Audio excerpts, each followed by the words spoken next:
Clean on that one, eh? Dude, that looks huge. That was nice. It goes like this. I wish I got that on for film. I got this one, but you cased it, so I want you to try and have another crack at that and see if you can just get that little bit more.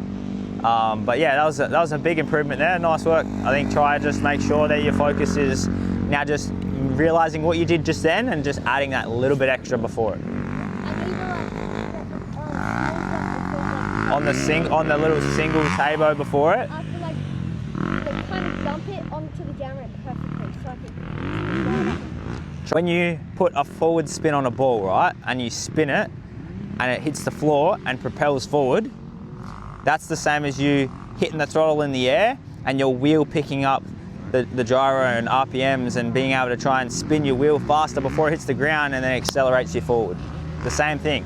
Accelerate in the air so that when you land, it shoots you forward and you get that little bit of extra oomph through the landing and being able to accelerate your forwards a bit harder. It'd be very helpful in those cases of where you just need that little bit more, okay? So land, get the throttle on in the air, land with the power on, and then drive hard into that next one. All right, let's go.